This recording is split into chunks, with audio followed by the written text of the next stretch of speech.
There's no plan B in every aspect. Marriage.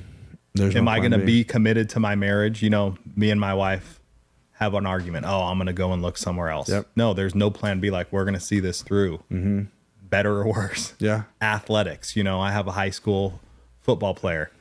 Dude, if you're willing to burn that bridge and make that sacrifice, and you can look yourself in the mirror and that, hey, I've done everything possible to be prepared, then you might even fail.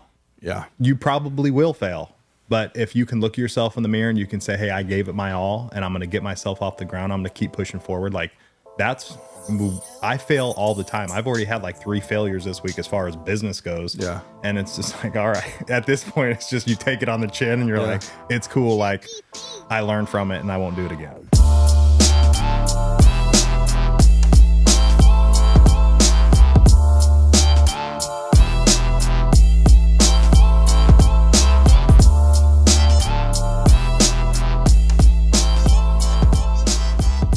So on today's show, I want to welcome a good friend of mine, Brandon Glenn, the owner of Safe First. Man, great to have you on again. Thank you. I appreciate it, man. You want to know something? Fun fact? What's up? I literally wore the same shirt or the same color the last time we did the show. Oh, really? Yeah. Except we were in all white. Now we have a background. Yeah. Not bad, right? It looks good in here. Dude, I like your swag. Thank you, man. Safe First. That's like old school. Fresh out of the box last night. Dude, it looks like I went to some sign yard. I seen this sign company in Scottsdale where we went and bid a job, and they have old gas signs like that. Yeah. So I love it. Dude, so today at a job. Hold on, fresh out of the box? You didn't even bring me nothing? I got you. Where's it at? Look, so my team. So everyone listening, he did not bring me nothing. I give him stuff, like everything. His kid went naked, swimming naked in my pool. This is true. Or was it your pool? I don't know. He was naked at one point. Yeah, he probably was swimming. He always wants to go to your house and hang out. He always asks. But Jason comes over last night and he's like, hey, I got stuff. He gives me one hat, a couple shirts. Oh, he limited you. And I'm like, thanks, dude. Appreciate it. Does he know you'll give it all out? Is that why? Yeah. He's like, I got to make sure this lasts for like customers and everybody else, right? Yeah. And I posted on social this morning. I got 3 guys like, hey, when can I get one of those hats? Dude, they're clean. I was just like, all right, I'll give you a hat. Is it the shirt? Is it just the chest logo or the center? Or just up here for me. Yeah. The guys have a front bigger one, yeah, and then they have a back, and they've been wearing it on job sites. It looks fun. I love it. Thanks, I love man. it. Yeah. Trying to make safety cool again. Dude, you are. You know? Yeah. So last time we had you on here, we talked about like you growing up in Phoenix. You know, you dropped out of your last minute in school. You're like, I'm out before the bell ended. You're like, I quit. Six period. You're graduating today. No, I'm out, bro. I was like, I'm done. You became a firefighter, and then you know how it led into safety. Like, dude, I watch you, and you know the short time we've known each other, it's really cool to watch what you're doing. You're growing, you're learning, and the fact that like we started working together and we hired your company, and just the things you're doing with our company is really super cool. You know what I mean? So I see the changes you're making in your company. Can you talk about some of those changes?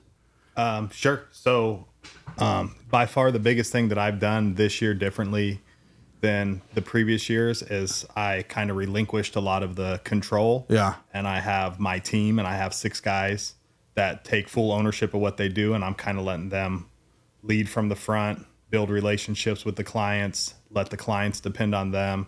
And instead of it being Brandon's company, you know, I don't want Safe First to be known as Brandon's company. I want Safe First to be a standalone organization. So in 20 years, if I want to get out, I can turn it over to somebody and it has a great reputation. And it's not me that's going to build that reputation anymore.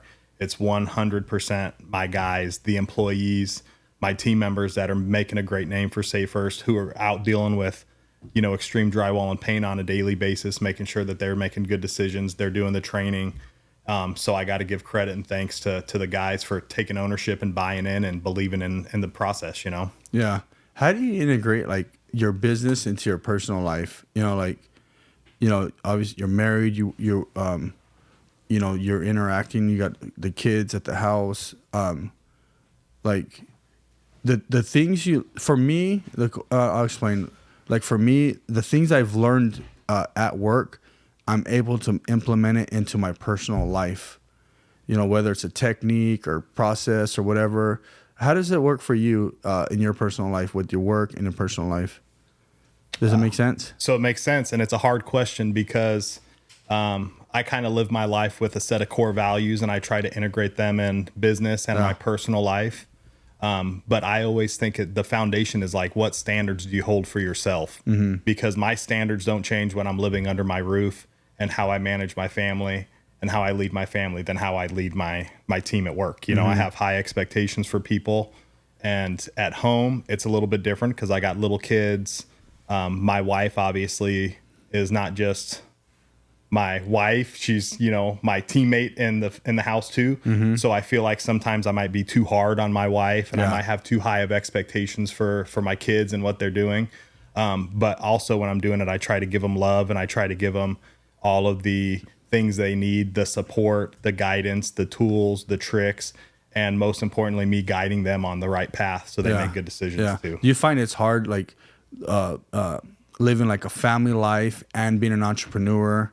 You know, like trying to spend time with the family, but trying to spend time with work. Like for me, it's been a struggle a lot, you know, throughout the years. So I listen to podcasts just like you do. I read a lot of books. I'm always on YouTube, like looking up videos, and everybody always talks about like balance. And they're like, you need balance. And I just come to the conclusion with my personality and what I do, like there is no balance. Yeah. You know, my family has part of me. Business has part of me, and I know I can't accomplish my goals if I'm like specifically dividing like, hey, I'm going to work for 8 hours Monday through Friday, and then the rest of the time is going to be my family and everything else. So if business needs to take 20 hours a day to get to where I'm going to be for a while, my wife has to understand that I'm going to make a sacrifice so I can change my family's life, not just for a short-term basis, but really change my entire legacy's life by working as hard as I can. Yeah. I feel like sometimes when people say like balance and all these things, like some people, not everybody, but I feel like a lot of people are full of crap, you know, because it's hard to balance. It's hard to, you know, say, okay, I'm going to shut the phone off, you know, I'm going to put it in the closet, or, you know, you hear all these things, and some people do it, but it's extremely hard, you know, and it depends on the size of the company you have, right? Or what position you have. Yeah. You know, your position may not.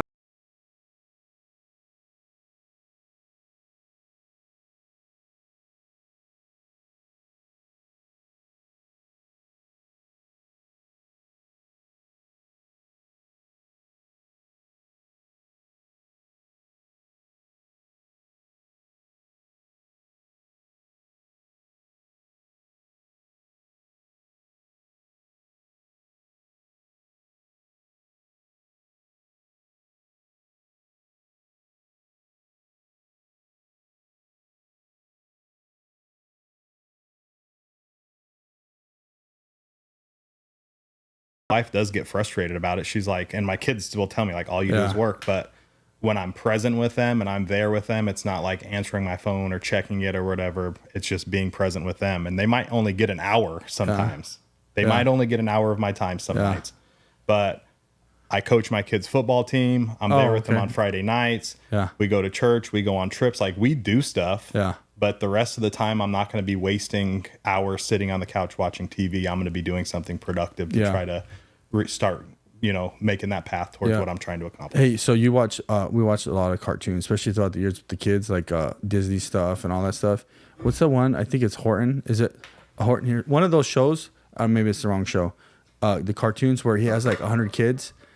And he's like, next. And they're like on a table or something. I don't remember this. And he's telling them hi.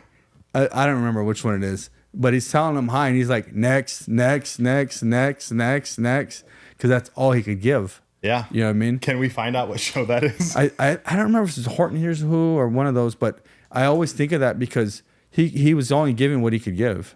You know what I mean? That amount, you know, so it's like sometimes there's only so many things we could give, and yeah, I don't know. It'd have to be at something. They're at a table or something. It might not even be that show. But with what you're saying, no, you would put Horton Hears a Who if you were trying to find it. Cartoon with 100 kids. Yeah, because I don't know if it was 100. You have to think too, like almost 3 years ago, every third day I was gone for 24 hours at the fire station. Yeah. So I already in my heart know that my kids are getting more of me because I'm home every single night. I'm tucking them into bed. Yeah. I'm eating dinner with them. Dude, the fact that you're there. I'm there every day. Like there's some dads that are not there, or moms, right? That just gone forever. Yeah. You know what I mean? So like you're there, you're making it happen, you know. He's looking for I don't know if it's this show, but it doesn't even matter. It's just funny. I'll find out which one it is because you'll laugh at it when you see it. Yeah. Because we watch all the cartoons, like all this stuff. Oh, really? Dude, like I'm an advocate for all this kid stuff. You don't do it? You don't watch them? I mean, I've been listening and watching stuff for years, and I'm just like at the point when they turn something on, I'm like, I'm getting out of here. Yeah. No, I like it because I like watching shows because like the not cartoons but movies in general. Yeah. I'm saying the cartoons because my kids were all, you know, they're younger, but they're not that young, but they've seen all this stuff. So like I watch. That's why I put the theater in the house. Because that's like when I watch something, I can depress real quick. Yeah. That's literally the only time I can shut down. I like working out or doing anything else, I can't. But you put me like in front of a show, a movie, and some popcorn, turn it up. I'm zoned out. I'm all in. I'm all in. So I would love to have the opportunity to like zone out, but what happens in my house if I'm like, hey babe, let's watch a movie? Yeah. Is that in 5 minutes she's sleeping and then I'm just like watching something by myself. You're rolling solo. It's like not even gonna ask anymore, you know? I'm usually the one that falls. If it's in bed, I'm out. Once I go to bed, like it could be 7, and if my wife's like, Felicity's like, let's watch something, I'm out. I'm falling asleep. So I have to watch something out. Yeah, you can't be in the bedroom watching. Can't be in the bedroom. Because it's like you're going to bedroom, it's like time to go to sleep. Yeah, for sure. You know what I mean? It's either time to wake up or time to go to sleep. Who's his creeper? This guy's over here taking pictures of us. So like you're doing the safety stuff. You're doing you got the cameras, right? Got the security system going. What else are you doing? The temp fire protection stuff. Yeah, so fire extinguishers, all that stuff, right? Yep. And then fitness is a big part of your life. Big part of my life, yeah. How do you fit that? Like, because that's something I'm trying to do right now. I keep saying it. People are like laughing at me like, we hear the same thing from you. Yeah. But my back feels much better. I had the second shot, the injections, the second time I went. Yeah. I think it's helped more. I stopped doing stuff to kind of calm everything down, going into chiropractor. Yeah. Stretching. It's like sports therapy, chiropractor type stuff. And then, started taking more vitamins. Last night I slept with a heating pad. I like it. Dude, I woke up feeling good. Like today was the best day I woke up feeling in like 8 months or something. You're on the journey. Yeah. But how do you integrate it? Like, and I'm looking, I'm like, man, because I just want to get up, check my phone, go to work. Like, you know what I mean? Like, how do you like tell your brain, like, time to work out? It's a non-negotiable, man. And it's just like in business, you have what's a high priority, high value to you that you want to get done on a daily basis. That's kind of, if I'm at the gym at 4:30 in the morning, I have at least until 5:30 until I start getting phone calls and stuff. So I have an hour of uninterrupted working out, But like today, I cruised home real quick. I worked out in my garage for an hour, and then I was like, hey, I got to go meet with Chris.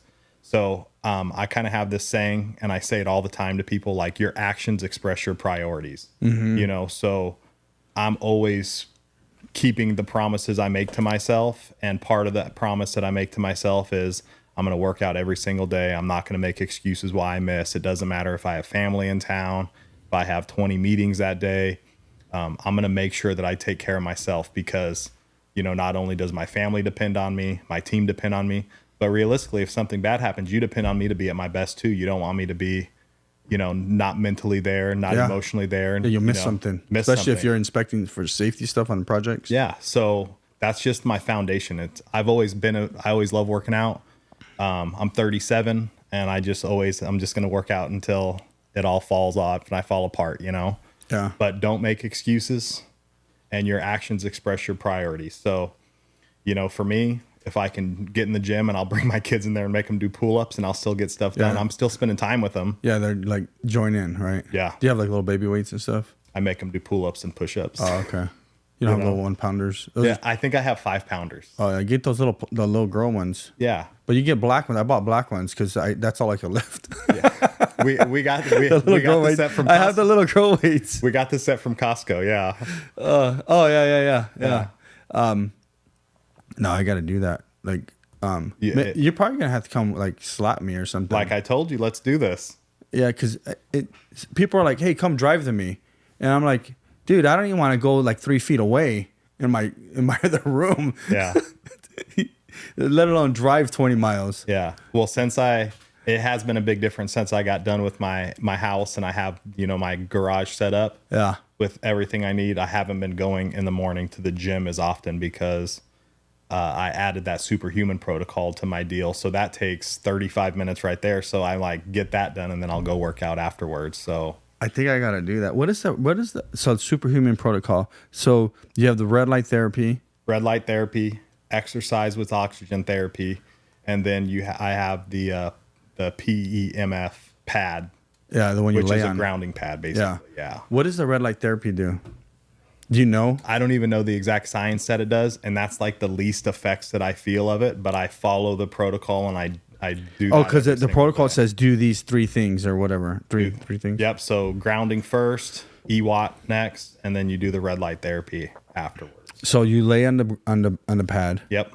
In the morning. For like 20 minutes, 30 minutes. I do 15 minutes. So you're laying on the pad. 15 minutes, and then I do 15 minutes exercise with oxygen therapy. You're on the bike. I go on the Peloton. Yeah. And crank that out. And I still don't pay for a Peloton membership, so I do the same 15-minute free class that's on there every single time, which is fine. And then I just go around in my office and I turn the red light therapy on and I'll sit there for another 15 minutes. Jump on a computer or whatever. Jump on the computer. Do you feel like you're sunbathing in front of that thing? I wish. It's not like that kind of heat, huh? No. There's no rays or nothing. No. There's bright red lights that pop from that thing. Yeah. You don't feel like it doesn't burn or nothing? No, I feel great. After I get done, I'm ready to kick the day right in the butt, man. Yeah. So maybe I should do that. 100%.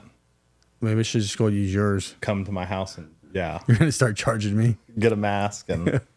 Hey, your house is really nice though. Thank you, man. Like it's quite impressive. We worked really hard to make it what it is. For people who don't know, he has a really, really nice house. Like super nice. Amazing. Thanks. Making me feel good right now. Look at he's blushing. Yeah.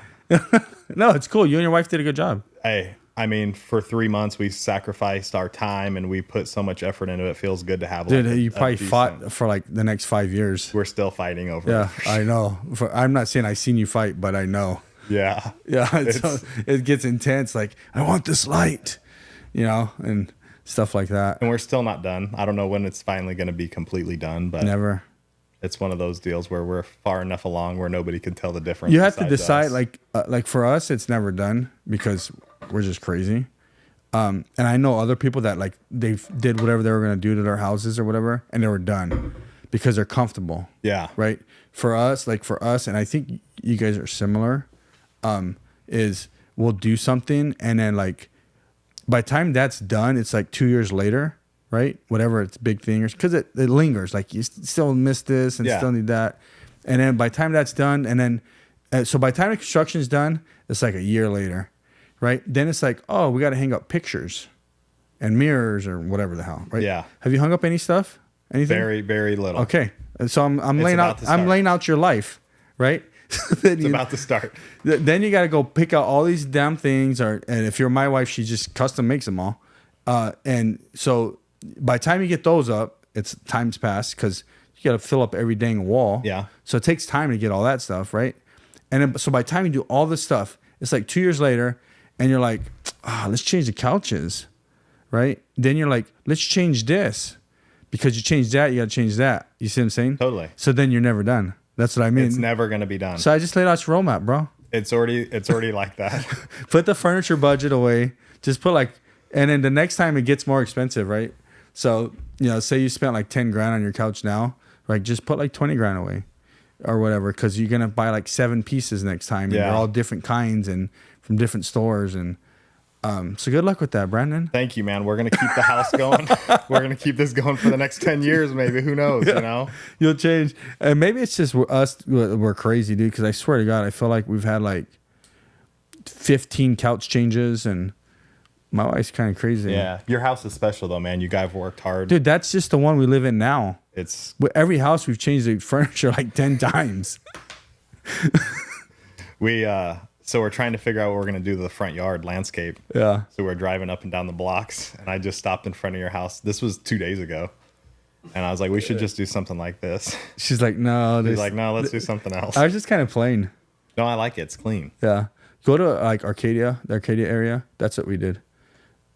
We just went to Arcadia area, and that's how we have the white roses. And yeah, it looks cool. Yeah, it's just all green and white. We didn't want any yellow, any purple. The flowers, first of all, the allergies. Yeah. So I didn't want any of that stuff. Yeah. I dig it. That's what I would like to do, is just something like clean and easy. Put some turf in the front yard, get some pavers up there. Yeah. What are you going to do? Desert landscape? Xeriscape? We don't know. Oh, you got to keep looking, huh? We got to keep looking. Maybe have someone draw it. The backyard's getting done right now, so.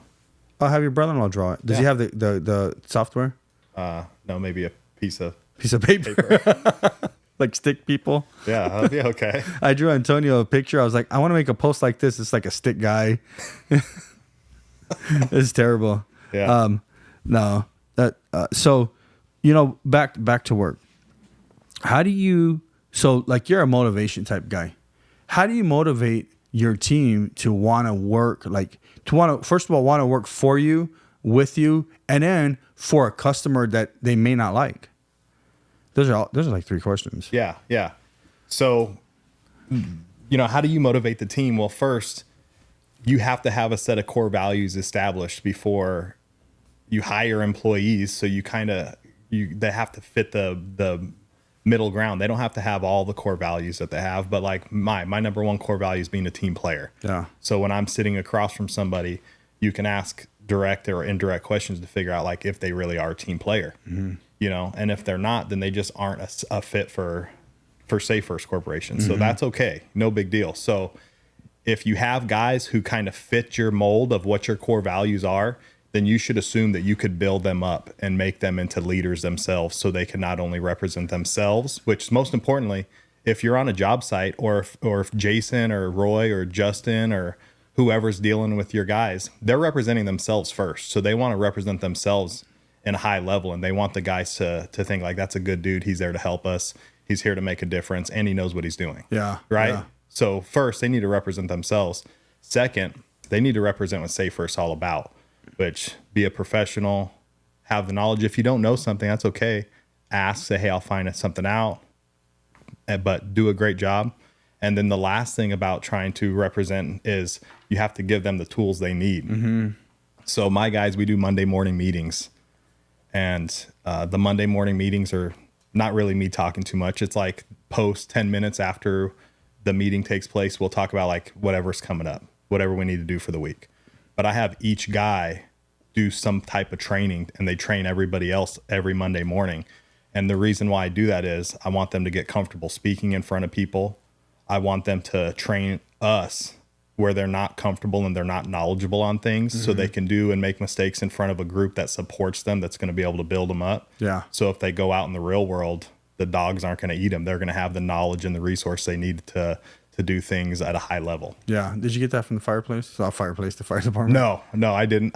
So I'm part of the Arate Syndicate, and they do coaching. It's 2 guys, Ed Milet and Andy Frisella. Yeah. And they just always like kind of drop nuggets in there on like what to do. So for me, Monday mornings are really important to me. Like that's my favorite day of the week, because I'm, can get up and it start.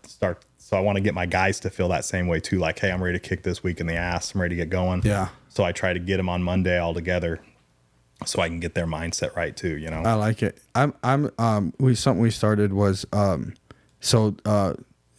were, I think, like I watch Patrick Bet-David a lot, PBD. Mm-hmm. I talk about it a lot, but he does a book of the month. So this month it was the first time I sent everybody the book, listen to it on Audible. You don't have to read it. Yeah. And I'm like, let's do this together, And and we've always talked about stuff like that. We did like trainings and, you know, lunches and stuff, all that, you know, but we've never like learned together. Yeah. So like, cause you're saying that, I was like, that's cool. Cause we're finally doing it. Yeah. You know, and some people won't get it, you know, some people will. Yeah. So for me, you know, like next week we're having somebody do training on accident investigation. Well, you know, I've been on fatalities. I've done a lot of investigations on stuff like that's just kind of like your time in the field and getting opportunities to have people hire you to do that stuff. But, you know, my goal is to have them train on it so everybody has like a foundational level, because if something happens in Mesa and we need to get a guy out to one of your jobs, I want them to at least have breadcrumbs of knowledge where they can string things together until the whole team gets there. Yeah. So we can do a great job and make sure we're not only learning lessons, but we're representing our clients and doing things at a very high level. Yeah, because you can't let something slip, like forget some details or something, because there's lawsuits and all this exactly. stuff. Yeah. It's not just when an issue happens. It's not just like, obviously our mission is to make sure we don't have anybody get hurt. Yeah, you know, of course. eliminate the accidents. Yeah. But it's also my job to reduce your liability, make sure my clients aren't going to get sued civilly, make sure that you're not going to face severe OSHA citations and, you know, all of the other stuff. So I need all of my guys to have some type of knowledge on investigating stuff. So they're going to do it. Yeah. We'll critique it. We'll learn lessons. We'll follow through. And then in 3 more months, we'll circle back around. We'll have somebody else train and do it again. We're just going to rinse and repeat. I love it. I love it. So, and then do they put together their own, like their own teaching and everything? Yep. So they got 20 minutes. So the big thing for me is, kind of what I learned. You probably do the same thing. I go to a lot of meetings that could be handled on a phone call. Yeah. Or people just want to meet so they can have conversations about stuff. And it's like, dude, you could have sent me an email. So I try to tell them like, hey, we're going to be respectful of each other's time, but that 20 minutes is your time. I want you to try to give all the value to us as you can. And then 10 minutes after that, we're going to critique it. We're going to talk about any business that needs to talk about. And then we're going to go and have a great week, you know? Yeah. You know, like if someone doesn't do it, like they didn't study for it. You could tell. They're like winging it. And you're like, come on, dude. You could tell. You knew you were up for 2 weeks already or whatever. You could totally tell. Yeah. Yeah. I mean, I get it, you know, because it's not as important until they're put on blast. But the guys, you know, right now the guys are operating at a high level. They're putting forth effort. And the biggest thing that I love about these Monday morning things is, you know, like Justin did training on boom lift this Monday.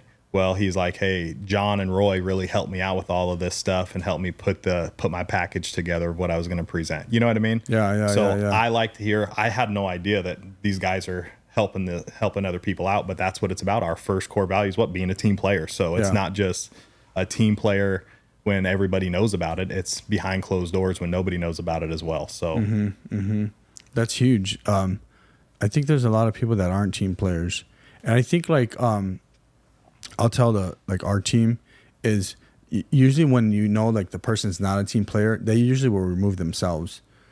You know,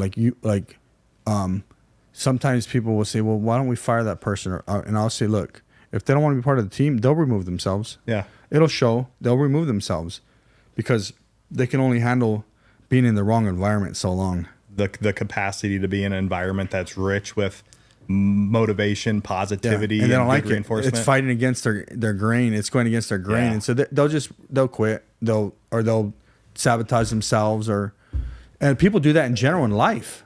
So I'm kind of laughing because, you know, like we're in the construction industry. I came from the government sector. Now I'm in the private sector. Yeah.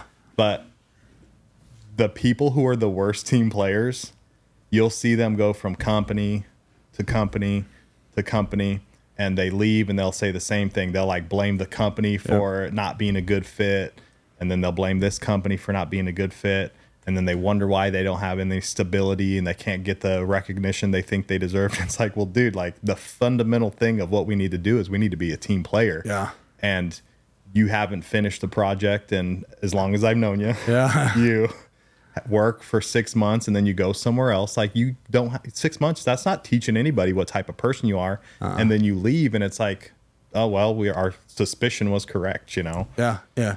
And, you know, and then they blame, like you said, they go back and blame. They make excuses instead of taking accountability. And so like when, so we've had over the past, so we've been in business like 14, 15 years, right? And we've had probably like 8 to 10 guys that have quit, like, or it went bad. You know what I mean? Whether I fired them, they quit or whatever. Yeah. And so those are the guys that I'll say, well, I'll name these people. Like when I hear something bad, like who was it? Yeah. Was it one of these guys? And I'm like, well, did they tell you the rest of the story? You know, did they tell you why? You know, so they're bashing me, but did they tell you why? Yeah. Did they tell you why I fired them or why they quit? They're saying they quit because I suck. Well, what, did they tell you they stole or they did this? You know, there's only a handful, or like two hands. Yeah. You know, because most people will show themselves eventually. You know, and then like you said, but so I'll tell people, like, if they have a dispute with us, with me or with someone else, like with another leader or something, like, one, talk about it, right? And if you are gonna leave, don't bash anybody. Yeah. Just leave with honor. Like, don't bash anybody. You know, you don't need a. I've never, you know, like, yeah, I've left a few companies in my past. I didn't work for too many companies. Yeah. But you know, I wasn't one to just start, you know, complaining about the company. You know, maybe there was a person that did me wrong. You know, and I'll say the facts, but it's like they did me wrong, but they also helped me here, and here. Yeah. You know what I mean? Like my old boss, I would say, like, so my old boss, when I quit, I say he owed me some money. He says he didn't, you know, some bonuses and stuff. And then some people, you know, he was talking bad about me. And I was like, you know what? I still grew there. I can't be mad at him. I even went to, he wasn't there. I went to his office, left him a book, like a Bible book. Yeah. And it was like, thank you, like years later, because you were part of my growth. You know, whether you agree with me or I agree with you, like, you were a legit part of my growth. Yeah. You know what I mean? So I still have to be thankful for that. Totally. I can't be like, well, it didn't work, so screw you, bro. Well, you know, maybe it didn't work, but I'm still thankful for that moment, that season in my life, that I was able to grow, be impacted, and then I can use that to impact someone else. Yeah. You know what I mean? So your mindset is programmed to take positivity out of challenging situations, or if things don't necessarily go your way, you're not like, oh man, the world's against me. And what you just showed is like, that's what leaders do, is that even in an unfortunate or a bad circumstance that's not necessarily like utilizing who Chris is, you still gained from it. You still added value. You still took value from it. And that's going to shape you into that next version of yourself that you are now. And it's going to continue to transform. But people who are in those situations and they are always thinking like, hey, Chris did me wrong being my boss. He didn't treat me good. He didn't do this. Like, dude, you have to pivot your mindset and you have to realize like, hey, the actions that I make have an immediate impact on my work career, my relationships that I have, the success or the success that I'm not going to have based on your own decisions. Yeah. You know, the world is equal for everybody, especially in America. We all have great opportunities. Mm-hmm. So it's up to us to make the best out of them. You know what I mean? Yeah. Yeah. I see, like we made a post one time and somebody was, they were like hating. I forgot what it was about. It was about like me talking about firing somebody or something. Right. And they're like, you suck as a boss. Basically they were saying, which is fine. I probably do. Yeah. Right. Cool. Whatever. But they're like, you suck and I wouldn't work for you anyways. And I'm like, in my mind, I'm like, dude, like, number one is at least I'm trying it. I'll see you trying it, bro. Yeah. Like, and so I always have one thing that I have a challenge with as far as myself is, and it's a thing I'm working on, is I tend to, and I don't want to use the word, but I'm using it anyways, judge people when they don't have a level of understanding of for where I'm at, where I've been, and where I'm going. You know what I mean? Like, you got to kind of have an understanding a little bit. Like, that's why in the Bible, it's like you go through Proverbs and all these different, like, get some understanding. Yeah. Because with the understanding comes the wisdom, right? So you get the knowledge. With the knowledge, once you get the knowledge, is you're learning, you're growing, you're reading, whatever it is, right? And then you got like, okay, I understand now, right? And that's the wisdom. The wisdom is implemented from all that, right? And so it's like when you go and talk about someone, at least get an understanding for who they are. Yeah. If you want to bash them. Shoot, bash them. But know why you're bashing them. Yeah. Know where they're coming from. Been in their shoes. You know, so if you're like, you know what, that dude sucks, right? Not cool to say that, but say you did, yeah, right? Well, okay, well, I hope you have his same bills, and I hope you're killing it much better than him to say he sucks. Yeah. You know what I mean? Like, don't be like making, you know, a quarter of what he makes and struggling and still say he sucks. Yeah. Because dude's trying something you ain't tried, right? Yeah. Hey, everybody has their own story. Yeah. Some people are like you're farther along on your story than I'm in my story. I don't know, bro. Our team members are on their own path. So it's my job. And I actually just spoke when my sister was in town. I told her like, hey, my very first employee that I hired, he left because he wanted to pursue a music career in Tennessee or whatever. Like, I wasn't going to talk him into staying because that would have been selfish for me, even though I'm losing an employee I invested a lot of money in. Yeah. I needed him. So I was like, hey, man, I'm going to pray for you. I hope I still keep in touch with him right now. Did I think he was making a good decision for himself? No. Yeah. But I'm not going to hold him back from what his goals and what his dreams are for himself. So people don't know what anybody else is going through. They don't know the challenges or the struggles, but they want to pretend like they do. You know, and they want to speak their mind and they want to pour in their things. And honestly, we're just at a level where we just ignore it. Yeah. I don't have the time or energy or the patience to deal with people if they're gonna talk shit about me or talk shit about my team or anything like that. Oh, so here's that quote. Oh, where it is. Is it the top one? Is that the one I was kind of referring to? Yeah. I'll read it. So this is by the real Ellen DeGeneres, not Ellen DeGeneres. So they don't even say who they really are. Yeah. Right? Which shows everything you need to know. Yeah. They're just so it says, behind a I'm going to keyboard. read this because I have nightmares about this. I'm just kidding. It says, I worked enough to know how this guy is a shitty boss. They're talking about me. A shitty boss without even having context. If you're managing people in an office environment and they're volunteering to quit, you're doing something very wrong. When it's a bad job, people will keep their mouths shut and search for a new job. So you know it's a really bad job when people are willing to F their own financial situation up just to get out of their environment. And I said, thanks for your response. If you want to hear the whole context, listen to the whole podcast, and go to the 41-minute mark because it was a short. Yeah. Right. And you made it though. You got people bashing you on YouTube, man. But I mean, part of it is true, right? Like if you have people quitting you left and right, there's something wrong, right? But it doesn't necessarily like you. So think about this: is everything always says it goes to the top, and it does, right? But sometimes the top doesn't know what's actually happening below them. Yeah, you know what I mean. Like sometimes you get to like a place mentally, however that looks, where you know, like you don't know what's actually happening. And I've ran across a lot of people like where their teams are doing everything and they don't have a clue what's happening. Yeah. Right. And so the whole thing falls apart and the boss even doesn't even know until it's like too late. Yeah. You know, so it's his fault or her fault. But you know, I think like the real Ellen DeGeneres, not the real Ellen DeGeneres. Yeah. Because Ellen is very smart. But like you have to know what's going on to, you know, like I won't even comment on something. I don't comment on nobody, but I won't even like want to make a comment in a conversation or anything. Yeah. If I don't know what the heck you're even like. For sure. If I can't even relate to it, I'm like, I don't even know how to answer that. I'm not going to try to answer it because I have no bounds for it. Like, you know what I mean? Yeah. I mean, like, what do you think about that? So I think we're in an industry where we kind of know if people have bad reputations and if they can't keep employees and everybody's running the other way. That's one of those deals where, yeah, people have maybe a bad reputation. Yeah.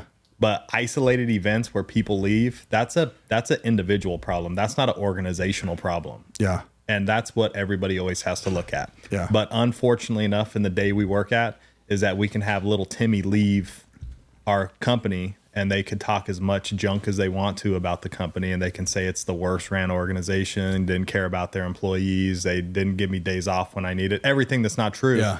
And that's going to spread like wildfire because people don't want to hear positivity, and they don't want to hear all of the great stuff people are doing. People are fed and driven by negativity and drama. Yeah. Yeah. So like that post right there, did they add any value to anybody, or did they just write a comment? You know what I mean? And I bet you, as somebody that knows you, that's probably hating on you big time or whatever. That's why I was like, you made it, because when people are commenting on your YouTube post like that, it's, I left it up too. I was like, oh, I want to see it. Don't take it down. Yeah, it's cool. Whatever. Right. So it's like and things happen. Unfortunately, we had this guy, and he was actually one of my superintendents. Right. And he got kicked off a job site for fighting. We ended up parting ways with him. But like, I feel the repercussion for that. Totally. You know, do I get blamed for that? I guess in the long run I would, because I hired him. Yeah. Right? Did I fight? Obviously not. Yeah. So it's like, I still like, you know, so you're still going to feel the effect, but it's like, is it direct or indirect? You know what I mean? And I think we can take that into our lives. It's like, you know, what it is, what are we doing, you know, and will it affect directly or indirectly? Will it affect the other individual or the situation or whatever it is? You know what I mean? The cause and the effect, you know what I mean? There's a lot of teachings and all that stuff. So number one, like we have to take ownership of anything good or bad that happens down the line within our companies. Yeah. No, you have, no matter what. And you have hundreds of employees. So think about it. There could be one incident where you don't even know about that ends up turning bad. It's negative, looks negative. You know, it's bad. You still have to take ownership of it, because your name is on the back of everybody's shirt. Yeah. You know what I mean? Yeah. So it's very, very important for me to implement. And we always go back, and it's funny when I have conversations with my team, I always bring up the core values. Because it's like, hey, if we operate within our core values on a daily basis, we will never have anything bad happen to us. Yeah. You know what I mean? If we operate with integrity, if we do the right thing in public and in private, if we represent what Safe First is all about, we're not going to have a superintendent or a project manager or direction of construction say Safe First made a mistake and they were being negligent or they weren't doing a great job. You know what I mean? Yeah. Yeah. So I'm a huge believer on pushing the core values down the line, because I know I can't be everywhere. Can't be on 150 jobs right now. Yeah. But I know when my guys are there that they're going to represent what that's about, and they're going to make sure that they leave a good impression in everybody's mouth, and it's going to be a welcome environment instead of being like, hey, we don't want them here anymore. Yeah. Do you think, like, and especially in the safety world or in business, do you think companies can turn it around? You know, say they're headed down a bad path, whether it's safety or quality, or anything like that. Do you think like companies can turn it around and say, okay, their trajectory, they were, you know, going downward, and do you think that's possible? Totally. Do you see it happening with, you know, and sometimes and totally. So the first thing you need to do if you want to make things change, you want to pivot, is you have to recognize that there's a problem. Yeah. And you could recognize that there's a problem financially. You could recognize that there's a problem with your employee morale. You can recognize that there's problems. But then once you recognize it, you need to implement actionable steps to improve the situation you're in.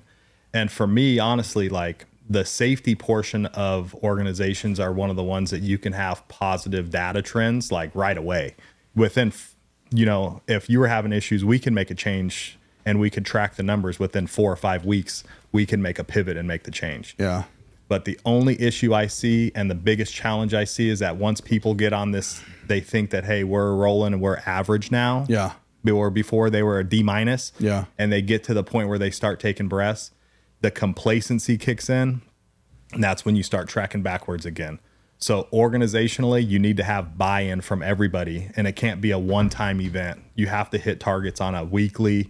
You need to have a plan, and you need to roll it out to make sure things are rolling out and you're able to track the improvements being made. Yeah. I think go ahead. No, I was going to say, so employee morale is the biggest thing. If you lose your guys, and if it's just a bad environment, it's a toxic organization, man, as a leader, as an owner of a company, you might have lost the game. Yeah. And if you don't make drastic changes, which means hire the right employees, put them in the right places, make sure your organization is all on the same page, make sure everybody understands is operating within your core values, Make sure you have a good retention of employees that are making good decisions and representing what it's all about. You can't make the change, you know? And we see that all the time. We work with great companies, and your company's a great company. We're trying. And we work with other companies where it's like a dumpster fire all the time. And all you could do is honestly is just, you could try. I'm a consultant. Yeah. So I only have so much leeway and so much pool I can make. It's the owners of the company who are writing the checks that need to buy in and make the ultimate changes before. So like when you say there's companies that are dumpster fires, like they don't care about nobody, nothing. They care about money.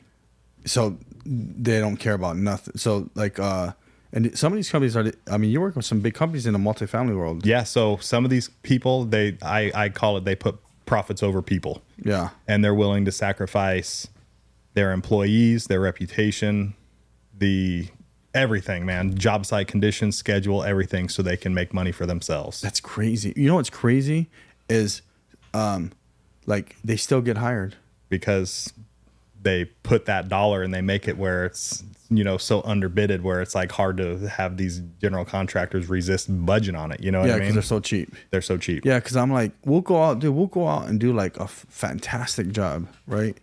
And then we can make one mistake and we get ridiculed and bashed. Say by GC, we could do 10 really, really good jobs. Yeah. The same general contractor, same customer, and then one job goes a little south. 10 perfect. Yeah. Everybody killed it. One job goes south and we're dead to them. And I'm like, well, what the hell? Right? And then I look over to the right and I'll see scum of the earth, what'd you call it? Trash bag fires? Dumpster fire. Dumpster fires. And they're just keep rolling. I'm like, what the? Like, I try to keep an honest, you know what I mean? And I'm just like, okay. Yeah. It's cool. Whatever. I actually made a post on Instagram about that today. And dumpster fires? No, about I will never put profits over any people. No. I will sacrifice any dollar amount to save somebody or to make a positive impact in one of these guys' lives, because at the end of the day, when I put my head down, I have to have integrity and I have to know that I'm doing the right thing more so than putting money in my pocket. Yeah. Everything's about people. It leads back to your purpose. You know, what's the purpose? You know, so there's always going to be profit, right? The purpose is usually designed around others. You know what I mean? So like here at Extreme, which whether people like it or not, and we have some employees that could care less about learning. Yeah. Right. We have a lot of them, a lot of employees, but you know, it's the purpose is about others, whether it's here or church or whatever. Even the podcast we're doing. Yeah. It's about others because others are going to be seeing it. Yeah. Like if they can get something from you or from me or from someone else, right? It's cool. They learned, they grew, they hear our stories. Everybody's story. Whoever listens to the podcast, you hear their story, their life story. You kind of know who they are, what they're about, everything, right? Yeah. But you can say, oh, man, well that dude went through this, and I'm gonna avoid that. You know what I mean? Or you can be like, man, he won and he started it this way. Yeah. And you listen to the story and you can win, right? But yeah, it's dude, that was when we started the company when we were broke and stuff. And I remember, and I probably told you and probably said the story before, but like we were like noodles. We had noodles, cereal, maybe eggs. You know, we couldn't get government assistance. You know, we were broke and starting the company. But I was like, look, what we have to do is pay the paychecks, pay the payroll. Yep. Make sure whoever's working for us, they're getting paid first. Yeah. You know, and so that was like from day one. And I would hear even then, and I started listening to podcasts and stuff back then, and all the, you know, not everybody, but they were like, you know, pay yourself first. And I'm like, well, I can't even physically do that. You know, I literally can't do that right now. Yeah. Like, how do I do that? Yeah. You know, if I pay myself first, they won't come to work Monday. You know what I mean? And so I was almost forced in the habit. I'm not like that anyways, but I was literally forced in the habit to not pay myself first. Yeah. You know, where others came first. And I think I'm naturally that way anyways. Where others, just because it has to be that way. Yeah. You know, there's, you know, when you're around people, when you're in a marriage, when you have family, when you have kids, you know, it even though you want like I want to be served, right? And I want a clean house and stuff like that. And it could look like selfish, but everything I do is for everyone else. Yeah. Because I'm the single person and there's other people in the home that benefit. Yeah. You know what I mean? If you want to be a leader that people are gonna be willing to die on that ship with you, Yeah. you have to show them, you know. And unfortunately enough, for like our industry, part of showing them that you're there for them is making sure that they're able to feed their families before you're able to feed yours. Yeah. You know what I mean? And the goal is to build a successful enough business where you can make yourself some money and you can live a certain lifestyle, but they don't see the sacrifice or the struggle or selling houses to buy business partners out. They didn't see every single fire department paycheck. I had to pay bills with it. I had to pay employees with it. So it really is, for me, it's like, I'm going to burn the ships and this is what I'm going to do. Yeah. And I'm willing to sacrifice whatever it takes to make sure I'm going to be successful at it. You know? Yeah. And hopefully my guys believe in me enough and they know that I'm willing to do whatever for them, that they'll do the same thing for me if asked to make tough decisions. You know what I mean? Yeah. So you said right now, burn the ships. For the listener, the viewer, what does that mean? So, one of the things I see, and, you know, I talk to hundreds of people every day. I'm going on job sites. I'll do training. I'll have meetings with people. And the difference between entrepreneurs and business owners that are going to succeed and not succeed, in my opinion, there is no plan B for me. Mm-hmm. Like this is it. Like when I left the fire department, I was going to build my consulting company and I was going to make it as big as I can. And I wasn't going to like pump the brakes and be satisfied with doing a little bit. And I want to impact as many guys as I can. So there is no other options. There is no other plan. Like this is what I'm going to do. I'm going to ride or die until the wheels fall off. And I feel like if you want to be successful, you have to be willing to not make any other sacrifice, but you have to believe in yourself and you have to see that all the way through if you want to be successful like you say you do. Yeah. We went to a conference, Antonio went with us, and they talked. Who was it? Was it Jensen Franklin? Yeah. I don't know if you heard of Jensen Franklin. Nah. Big mega pastor, big time. Really good guy. And he talked about no plan B. You know, it's because the problem is once we have a plan B, you leave the door open for maybe, for what if, for, yeah. You know, you literally leave the door open, and you know, you also hear the same teachings. You need a plan B, you need a plan C, and you do, like if you need an extension cord. You know what I mean? Yeah. You need a 3 extension cord, you know, in case one busts. Yeah. But like you said, is if you're going for it, my mom used to say, go for the gusto. You know, like if you're going for it, you got to go for it. Yeah. You know, because you're not going to get there by just like chugging along like a little choo-choo train, a little engine that could, you know, because that mountain could be really high. You can start rolling backwards real quick. Totally. And then the other thing that people do is that they think because they hit that first summit on the mountain, that's the end. They're there. That's the finish line. Yeah. And then once they see that I'm on the first summit and there's these clouds are breaking and I have a long ways to go. If you have a plan B, you're gonna be like, man, maybe this is too hard. I'm gonna try this different thing. Yeah, and you're out. And you quit too early. It's like, dude, if you would have worked for another 5 months, 6 months, a year, 2 years, whatever it is, you would be on the top of that mountain. Yeah, at least to the next level or something. I tell the young people, like, especially they're trying to start businesses and stuff, and you know, they kind of gravitate to us a little bit, and they want to start 2, 3, 4 businesses at the same time, and it's like, and they're not successful at any of them. Yeah, and that's what I tell them. It's similar to that plan A, is like, let's just pick one. You know, pick one. And I say let's because if they're coming to me, I'm like taking ownership of the damn thing. Yeah. You know, but like pick one and like kill it. Get good at it. Like, you know, you should be dreaming about it. You should be having nightmares about it. Like that should be all you think about if you want to get good at it. Yeah. And that may go against someone else's grain, but for me, that's how it worked. That's how I was able to do this. That's it. You know, it's like, okay, this is all I want. This is what I'm like. It's all you think about, you know? I always tell people, like, when you really start to learn it, like you almost start having nightmares. Yeah. Because it's just in your mind. Yeah. It's in the good and the bad. Yeah. You know what I mean? Like it's in your life. It's your whole life revolves around it. And it's like all you want is to, you know, build this or do this business or, But if you have like you said, that plan B, it's like, well, if it don't work, I'll just quit and go back to get a job. Yeah. I mean, I think that goes, we could plug there's no plan B in every aspect. Marriage. Am I going to be committed to my marriage? You know, me and my wife have an argument. Oh, I'm going to go and look somewhere else. Yep. No, there's no plan B. Like, we're going to see this through, better or worse. Yeah. Athletics. You know, I have a high school football player. Dude, if you're willing to burn that bridge and make that sacrifice, and you can look yourself in the mirror and that, hey, I've done everything possible to be prepared, then you might even fail. Yeah. You probably will fail. But if you can look yourself in the mirror and you can say, hey, I gave it my all and I'm going to get myself off the ground, I'm going to keep pushing forward. Like, I fail all the time. I've already had like 3 failures this week as far as business goes. Yeah. And it's just like, all right, at this point, it's just, you take it on the chin and you're like, it's cool. Like, I learned from it and I won't do it again. Yeah. Yeah. You know, so you can't get discouraged. You can't take like some L's and think that you're going to win every time. That's just not how it works, you know? No, it's not. Yeah, I like the plan A. So no plan B.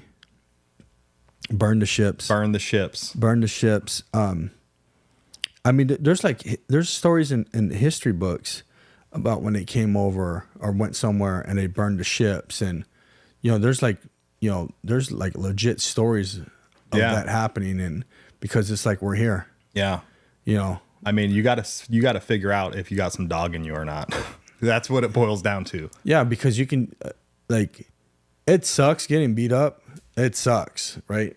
And I don't mean physically, but emotionally, mentally. Yeah. In the workspace or life. Yeah. But like you said, is if you quit, like, you never know what could be. Yeah. What God's plan was really for you. You know what I mean? Yeah. I just don't want to be that guy. And we see it all the time. Like, we all have a handful of friends. They're like still talking about high school, and they're like, oh, if I didn't have this happen to me, or what if I would have done this? And it's like, dude, I don't really look at the past very often. I'm always present, and I'm driven towards the future of what my goals are. And like, that's literally what it's about. Like, I know that dog in me. I'm willing to do whatever it takes to get to my goal. I don't care. Yeah. Yeah. And I feel like you know me good enough now. Like, well, I think I believe in myself. You know what I mean? I don't care if anybody else believes in me or not at this point. You know what I mean? It's good. I don't care. Yeah. And if people have negative opinions, I don't care. I don't need Chris to be like, hey, pat me on the back. You're doing a good job. I know what my goal is. I know what I'm willing to do. And that's all I need. No, it's true. And as long as you're taking care of your family. Yeah. Living the legacy. Yeah. That's, we gotta getting that legacy plan. I know. Have you done your trust yet? No. Let's get you on the trust. Haven't done Not on my trust. Yeah, that would be nice. I'll take it. You don't want it. No. We got to get you on that. So from this point forward is just all just building, building. Yeah. That's what it's about. And I told my wife, like, hey, from here on out, like, I gave you the house. Now it's all about investing in our future and building. Yeah. And it's hard because you take lumps. The lumps are coming no matter what. But it's like,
is, you know, I feel like I stay committed to myself and I'm operating at somewhat of a high level.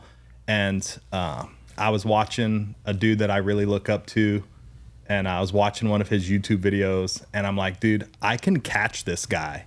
I just need to increase my intensity, my output, and I need to do a little bit more on a daily basis. And I can start covering up some ground. You know what I mean? Is this like exercise or safety? No, this is life. This is entrepreneurship and like trying to get to where I'm going. Yeah. Like you could always increase your capacity to do things on a daily basis. Like there's nobody here or nobody that's going to listen to this podcast and be like, today I gave it my absolute all. Like I have nothing left in the tank. Yeah. And this year I've pushed hard this year. Yeah. Like if you look at my goals that I wrote last year, we covered them right now. I would be checking a lot of them off the box. And I still have more capacity to do more. Yeah. So it's always continuing to increase your capacity to push yourself and to continue to grow and evolve into that different person so you can achieve the goals and missions that you have set forth in life. And it's not just business, financially, it's marriage. And I want to be a better dad, and I want to be a better Christian. I want to be able to serve more people. I have more capacity, and I'm excited for what the next 10 years brings, but I know like right now it's winding towards the end of the year and I'm not stopping. I'm not going to pump the brakes. Like I'm going to increase that output even more. Yeah. And I hope that you'll feel it. I hope my team will feel it because I'm only starting to get this pace going right now. You know what I mean?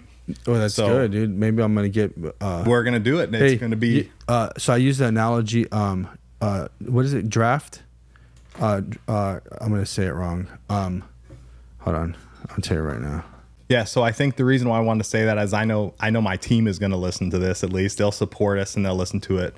And you know, we have big things coming next year, and it's like it starts today. It starts 2 weeks ago. Like we're the planning, getting the strategies going, so we can roll things out at a high level and hit the ground running instead of crawling is what the goal is. You know? Yeah, it's drafting. So drafting. So I've talked about this before. I actually talked about it at a church one time. So look at the picture. Antonio, if you look up drafting, and you'll see some auto cars racing. Yeah.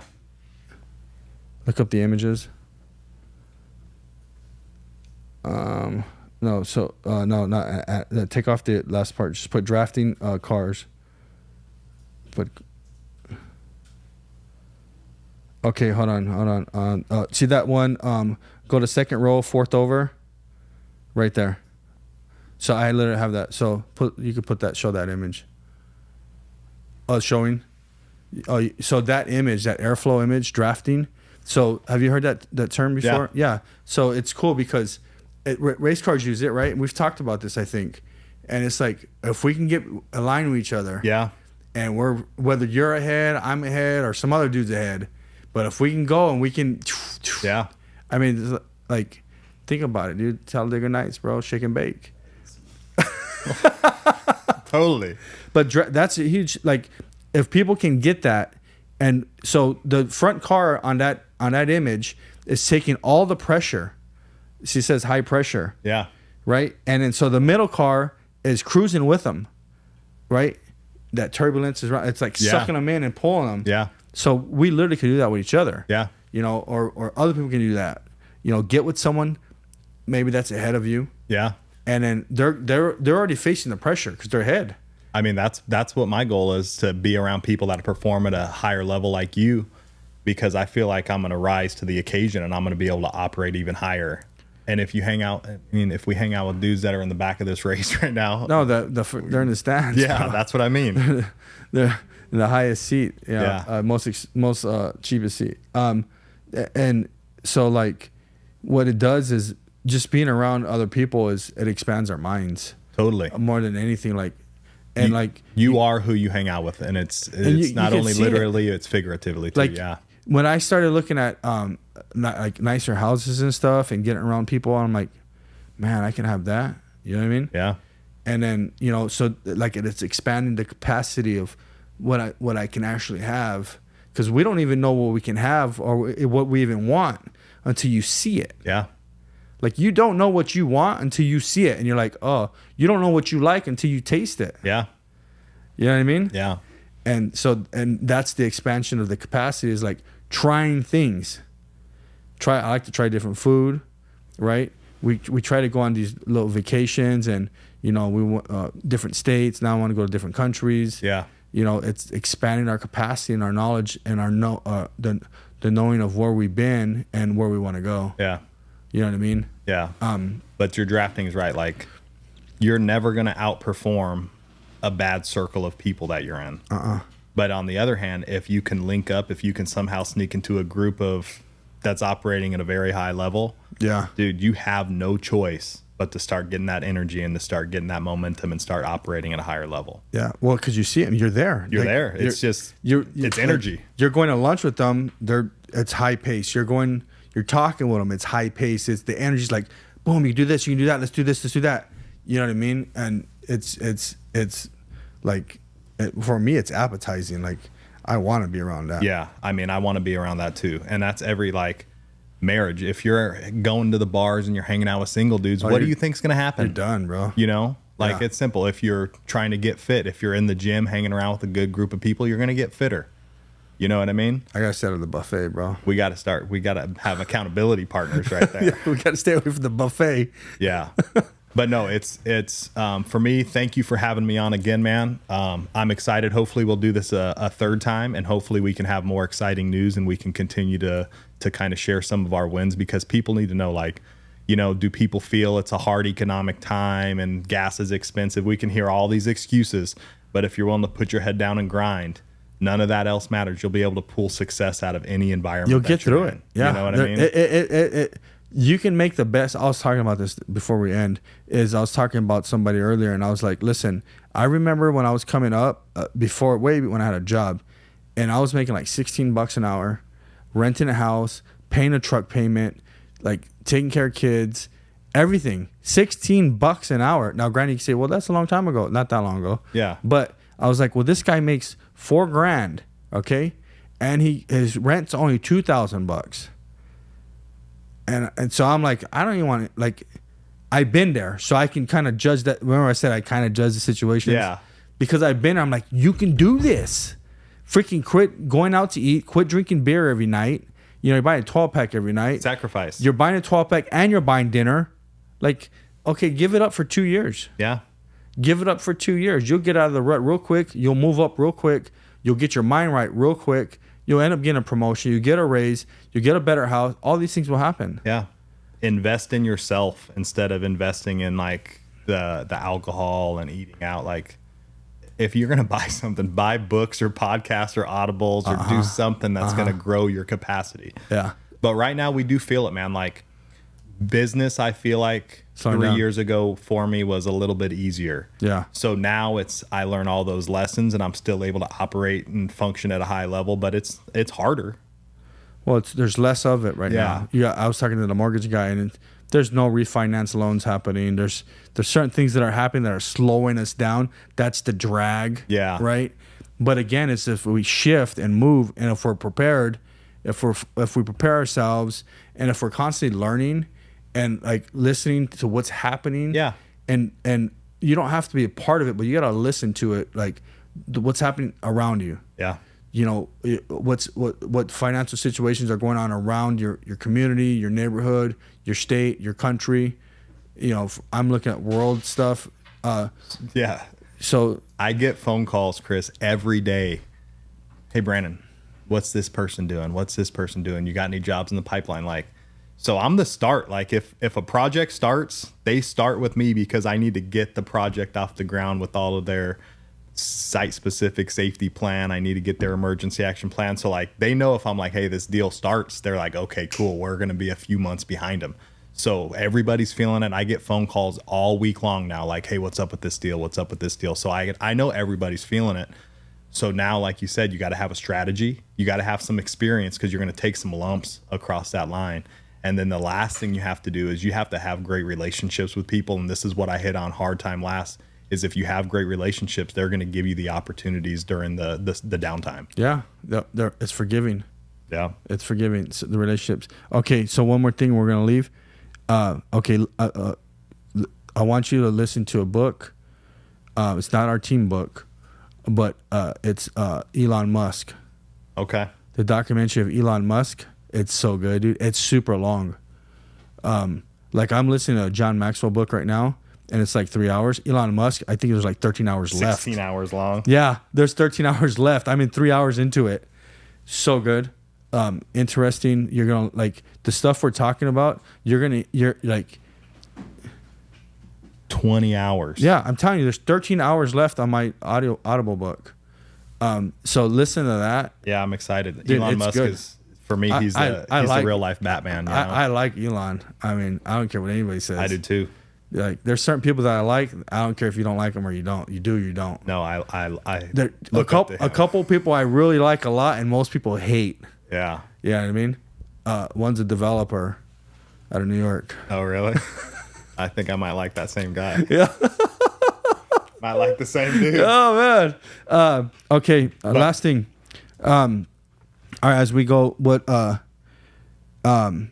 best piece of advice to our audience that's living, that young up and comer, man, that leader, they're trying to either become an entrepreneur, they're already an entrepreneur, they're just young, they're up and coming.